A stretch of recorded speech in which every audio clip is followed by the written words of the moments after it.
around the corner, there's a rainbow in the sky. So let's have another cup of coffee, and let's have another piece of pie. I wanted to thank everybody for your support and reactions and kind words on, you're on a plane, on my family history story. I'm kind of working up another one in my mind, but I thought I would say a few words about family history and how that's done. First off, I was blessed, of course, with a grandmother who loved to tell stories, and if you listened, you would learn. And so, and many people, have grandparents still living that they can go and talk to. And if you do have grandparents that are still living, I encourage you to do that. And the best way I've found to get people talking, grandparents especially, is there are three things. One is photographs, because every photograph is a story. Every picture tells a story, as they say. The second way is to talk about recipes, especially with women, and because they'll remember things they ate, food shared with people, and they will remember Aunt Bessie always brought the corn souffle to blah blah blah, Another way is to talk about holidays. There are some others, but those are the three main ones that get people talking. And my advice for people who are just starting, trying to get their family history down, is one, to videotape it or to audio tape it, and to not interrupt and not be real anxious and just let the stories come. I've seen a lot of people who are trying to get their family history from relatives, and I've watched the tapes and videos and gone, if you had just shut your freaking mouth, you would have gotten more information. I frequently see that on TV, and it bugs me. You see interviewers who butt in right in the middle of the story because they have some kind of agenda, a list of what they want to know. But basically, you just get them talking. I have a series of questions that are just to get people talking so that you can get to know them better.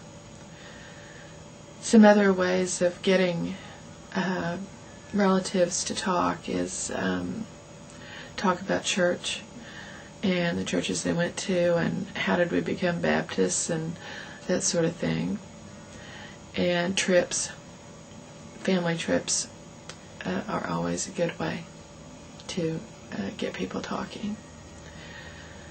So to begin your own genealogy, you write down what you know and you start working to what you don't know.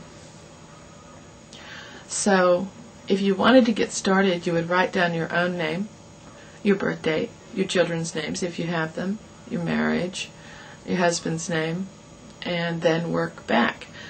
Your parents' names, his parents' names, if you remember your grandparents' names, his grandparents' names, until you can't remember anymore. Until then, in the United States at least, the Freedom of Information law is such that it only goes back, that after 70 years, things are released, information is released, documents and stuff like that.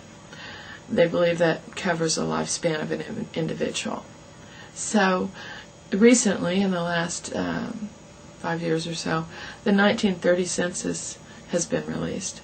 So that's a pretty recent census. So then you start doing census work.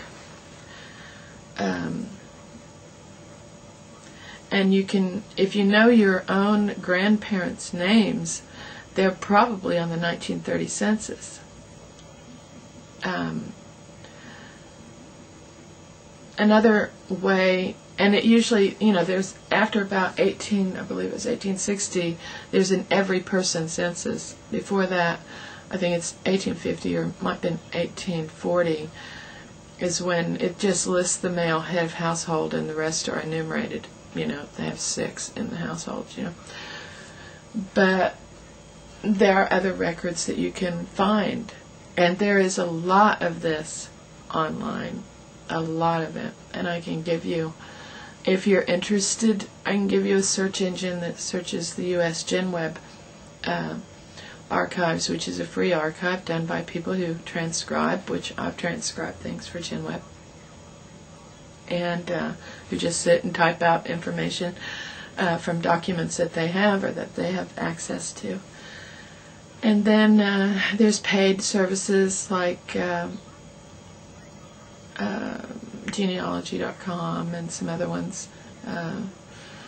Then one of the best, which is kind of a strange thing, but one of the best sources of information in the United States is the Church of Latter-day Saints. They, because of their religious beliefs, they believe in doing your genealogy. It's part of that religion, and they believe in baptism after death. And so, in their own religion, every member of the church has a time when they need to do their genealogy, and all of those people are put in a vault. All their, well, not the people, but the records are put in a vault, and you may actually find that somebody researched your family because you had a Mormon that you didn't know about that's connected to you. Then there's other records that you can, that you get into, and going out to old cemeteries and trying to find people and find their names and dates and things like that. And then there's newspapers. Newspaper research was my specialty. I loved doing newspaper research, mainly because I would get sidetracked into these other stories. And someday maybe I'll do a story that doesn't have anything to do with my family, but one that I researched because I found the first part of it interesting, so I researched the whole story with the idea that, wow, this would make a great book. One was a lady named Big Ann, who was a madam of an early house of ill repute here in Oklahoma City at the turn of the century, right before statehood. This is the centennial of Oklahoma. I don't know if you know that, but 1907 was when Oklahoma became a state. But my next one, I think, the next one that I do is not going to be Civil War. I'm going to try to bring my family up into Oklahoma with the land run, and maybe talk a little bit about my relationship to Daniel Boone, because my great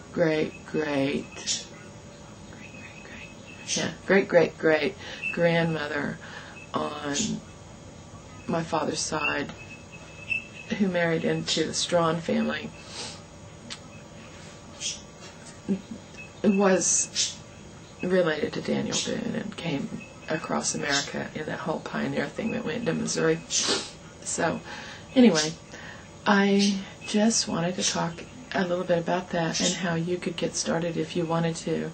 And if you do have grandparents that are alive and you are interested in your own family history, I would definitely go and make an appointment to sit and just talk to them.